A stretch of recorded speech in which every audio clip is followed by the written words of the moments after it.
বরাক ভয়েছে আপনাদেরকে আবারও স্বাগতম জানাই। আজ হলো ১৩ অক্টোবর, সোমবার। আজকের সকালের বিশেষ বিশেষ খবরগুলি হল: প্রথম খবর, শ্রীভূমি তথা করিমগঞ্জ জেলা বাইপাস এলাকায় চাঞ্চল্যকর এক ঘটনা ঘটে গেল।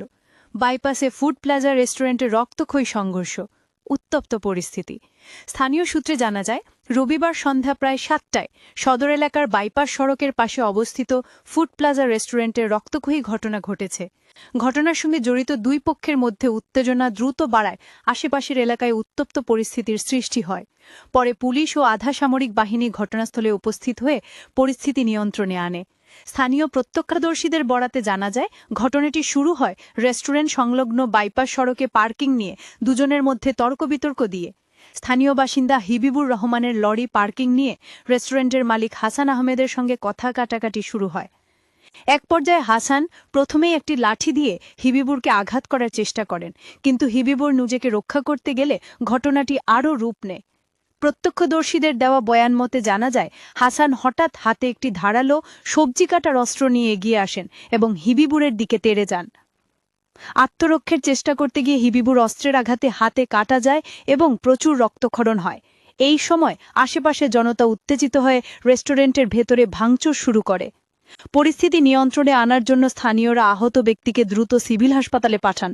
সিভিল হাসপাতালে প্রাথমিক চিকিৎসার পর তাকে শিলচর মেডিকেল কলেজ হাসপাতালে পাঠিয়ে দেওয়া হয়। পুলিশ ঘটনার খবর পেয়ে তড়িঘড়ি ঘটনাস্থলে উপস্থিত হয়ে ঘাতক ব্যক্তি এবং তার ভাইকে আটক করে থানায় নিয়ে যায় এবং ঘটনার তদন্ত শুরু করে। আগামী ১৫ অক্টোবর ঘোষণা করা হবে এডিআরই চতুর্থ বর্গের ফলাফল। ইতিমধ্যে তৃতীয় বর্গের ফলাফল ঘোষণা হয়ে গেছে। আগামী ১৫ অক্টোবর ঘোষণা করা হবে এডিআরই চতুর্থ বর্গের ফলাফল। ফেসবুক লাইভের মাধ্যমে এই ঘোষণা মুখ্যমন্ত্রী ড হিমন্ত বিশ্ব শর্মার।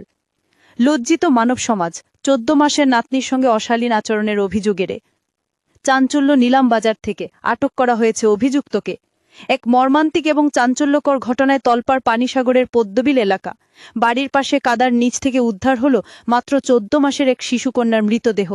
প্রাথমিক ধারণা, শিশুটিকে ধর্ষণের পর নৃশংসভাবে খুন করা হয়েছে। ঘটনাটি ঘটেছে পানিসাগর থানাধীন পদ্মবিল এলাকার ৫ নম্বর ওয়ার্ডে।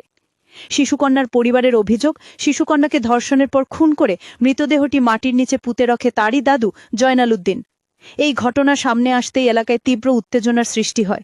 স্থানীয়রা এবং পরিবারের সদস্যরা দ্রুত খবর দেন পুলিশকে। ঘটনার খবর পাওয়ার সঙ্গে সঙ্গে পানিসাগর থানার পুলিশ দ্রুত ঘটনাস্থলে পৌঁছায় এবং কাদার নিচ থেকে শিশুটির দেহ উদ্ধার করে।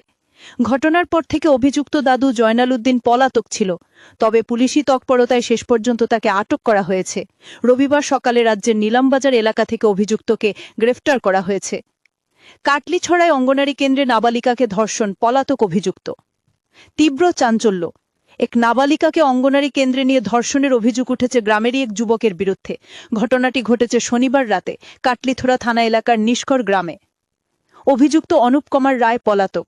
এই ঘটনাকে কেন্দ্র করে এলাকায় তীব্র নিন্দা এবং প্রতিবাদ চলছে। রবিবার সকালে ধর্ষিতা নাবালিকাকে কাটলিছড়া থানায় নিয়ে আসেন গ্রামের পঞ্চায়েত প্রতিনিধিরা। সঙ্গে ছিলেন নির্যাতিতার মা, বাবা। কাটলিছড়া পুলিশ নির্যাতিতার বয়ান নথিভুক্ত করে এদিন হাইলাকান্দি জেলা ম্যাজিস্ট্রেটের কাছে পাঠায়। কাটলিছড়া থানার ওসি ওমপি দাওলাগুব বলেন, পক্স আইনে মামলা নথিভুক্ত হয়েছে। সকালে নাবালিকাকে হাইলাকান্দিতে মেডিকেল পরীক্ষা করায় কাটলিছড়া পুলিশ। এই ঘটনার তীব্র নিন্দা জানিয়ে কাটলিছড়া নারী শক্তি এনজিওর সভানেত্রী অনুরাধা গোস্বামী বলেন, ঘটনার খবর পেয়ে সকালের সংগঠনের মহিলারা থানায় আসেন। পলাতক অভিযুক্তকে দ্রুত গ্রেফতারের দাবি তোলেন তারা।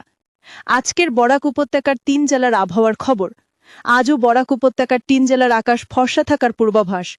শিলচর কাছাড়ে আজ সর্বোচ্চ তাপমাত্রা থাকবে ৩৪ ডিগ্রি সেলসিয়াস এবং সর্বনিম্ন তাপমাত্রা থাকবে ২৫ ডিগ্রি সেলসিয়াস। শ্রীভূমি তথা করিমগঞ্জ জেলায় আজ সর্বোচ্চ তাপমাত্রা থাকবে ৩৪ ডিগ্রি সেলসিয়াস এবং সর্বনিম্ন তাপমাত্রা থাকবে ২৩ ডিগ্রি সেলসিয়াস। হাইলাকান্দি জেলায় আজ সর্বোচ্চ তাপমাত্রা থাকবে ৩৪ ডিগ্রি সেলসিয়াস এবং সর্বনিম্ন তাপমাত্রা থাকবে ২৪ ডিগ্রি সেলসিয়াস। এই ছিল আজকের সকালের বিশেষ বিশেষ খবরগুলি।